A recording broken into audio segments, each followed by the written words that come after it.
एक सप्ताह तक करें।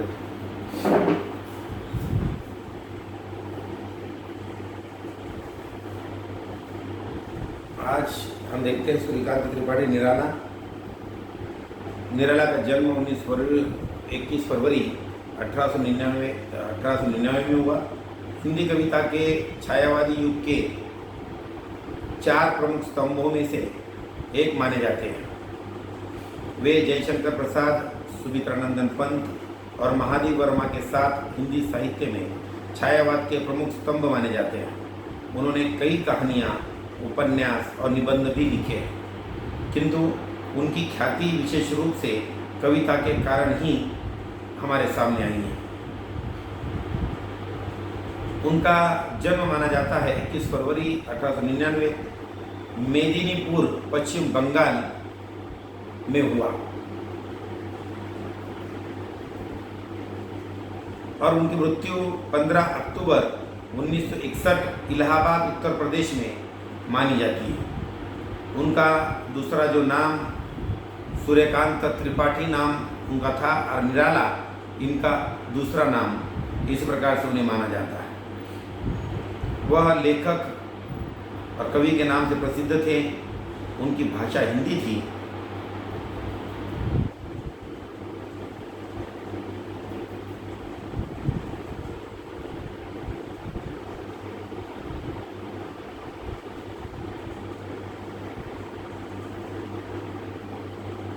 सूर्यकांत त्रिपाठी निराला का जन्म बंगाल की महिषादल रियासत, जिला मेदिनीपुर में माघ शुक्ल 11 संवत 1955 तदनुसार 21 फरवरी सन 1899 में हुआ था।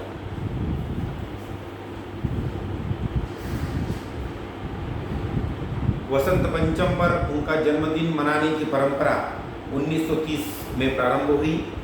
उनका जन्म मंगलवार को हुआ था। जन्म कुंडली बनाने वाले पंडित के कहने से उनका नाम सूर्य कुमार रखा गया।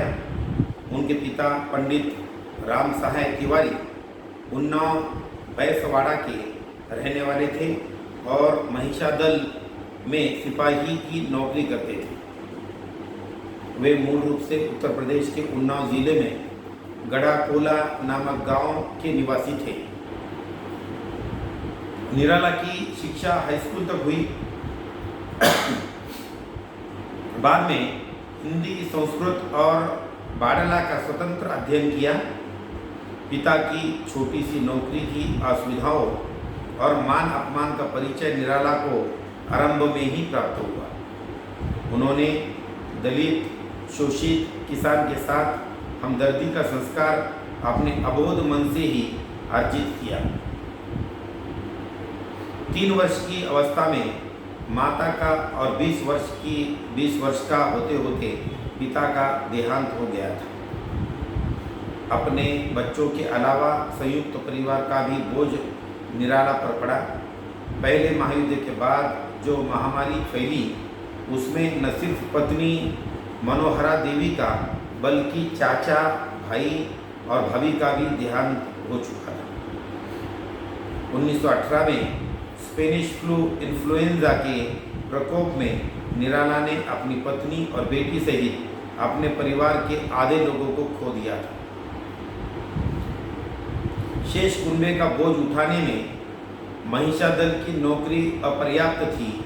इनके बाद का उनका सारा जीवन आर्थिक संघर्ष में ही बीता। निराला के जीवन की सबसे विशेष बात यह मानी जाती है कि कठिन से कठिन परिस्थितियों में भी उन्होंने सिद्धांत त्याग कर समझौते का रास्ता नहीं अपनाया, संघर्ष का साहस नहीं गंवाया। जीवन का उत्तरार्ध इलाहाबाद में बीता। वही दारागंज मोहल्ला में स्थित राय साहब की विशाल कोठी के ठीक पीछे बने एक कमरे में 15 अक्टूबर 1961 को उन्होंने अपनी इहलीला समाप्त की।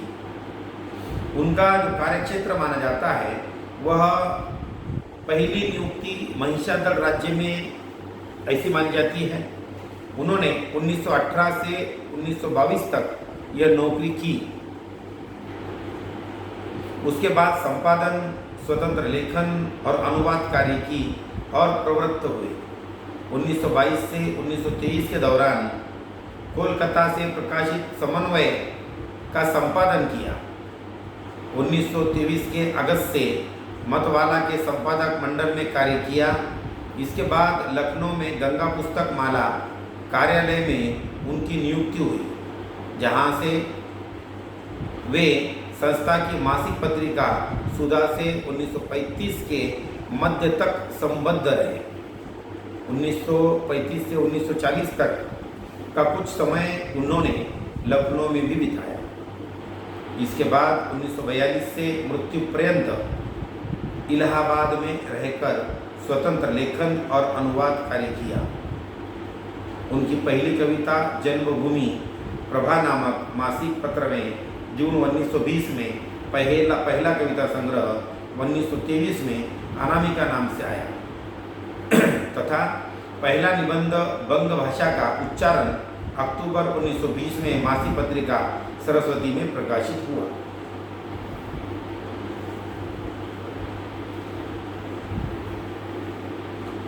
अपने समकालीन अन्य कवियों से अलग उन्होंने कविता में कल्पना का सहारा बहुत कम लिया है और यथार्थ को प्रमुखता से चित्रित किया है। वे हिंदी में मुक्त छंद के प्रवर्तक भी माने जाते हैं। 1930 में प्रकाशित अपने काव्य संग्रह परिमल की भूमिका में उन्होंने लिखा है कि मनुष्यों की मुक्ति की तरह कविता की भी मुक्ति होती है। देखिए कितना सुंदर उन्होंने अपने काव्य संग्रह परिमल की भूमिका को लिखते हुए लिखा और कहा कि मनुष्य की मुक्ति की तरह कविता की भी मुक्ति होती है। मनुष्य की मुक्ति कर्म के बंधन से छुटकारा पाना है। मनुष्य की मुक्ति कर्म के बंधन से छुटकारा पाना है और कविता की मुक्ति छंदों के शासन से अलग हो जाना है। कितनी सुंदर पंक्तियाँ उन्होंने इस परिमल की भूमिका को लिखते हुए लिखी है कि मनुष्यों की मुक्ति की तरह कविता की भी मुक्ति होती है। मनुष्य की मुक्ति कर्म के बंधन से छुटकारा पाना है और कविता की मुक्ति छंदों के शासन से अलग हो जाना है। जिस तरह मुक्त मनुष्य कभी किसी तरह दूसरों के प्रतिकूल आचरण नहीं करता, जिस तरह मुक्त मनुष्य कभी किसी तरह दूसरों के प्रतिकूल आचरण नहीं करता, उसके तमाम कार्य औरों के प्रसन्न करने के लिए होते हैं, फिर भी स्वतंत्र इसी तरह कविता का भी हाल होता है। इस प्रकार उन्होंने परिमल की भूमिका लिखते हुए यहाँ पर निराला जी ने कहा। उनका जो लेखन कार्य है, निराला ने 1920 ईस्वी सन के आसपास से लेखन कार्य आरंभ किया। उनकी पहली रचना जन्मभूमि पर लिखा गया एक गीत था। लंबे समय तक निराला की प्रथम रचना के रूप में प्रसिद्ध जूही की कली शीर्षक कविता, जिसका रचना काल निराला ने स्वयं 1916 ईस्वी सन बतलाया था। वस्तुतः 1921 में के आसपास लिखी गई थी तथा 1922 ईस्वी सन में पहली बार प्रकाशित हुई। कविता के अतिरिक्त कथा साहित्य तथा गद्य की अन्य विधाओं में भी निराला ने प्रभुत्व मात्रा में लिखा है। उनकी जो प्रकाशित कृतियाँ हैं उनमें काव्य संग्रह अनामिका, परिमल, गीतिका, अनामिका द्वितीय, सरोज स्मृति, राम की शक्ति पूजा जैसी प्रसिद्ध कविताओं का संकलन हमें देखने के लिए मिलता है।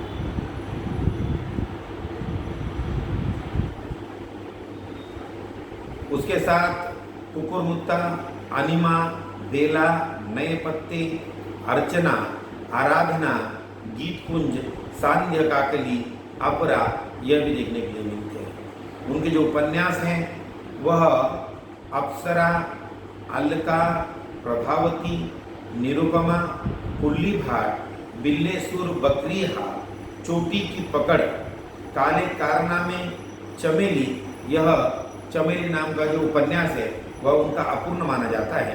इंदुलेखा, तकनीकी, यह इनके उपन्यास माने जाते हैं। उसके साथ जो कहानी संग्रह है वह है लिली, सखी, सुकुल की बीवी, चतुरी चमार देवी, यह उनके कहानी संग्रह माने जाते हैं।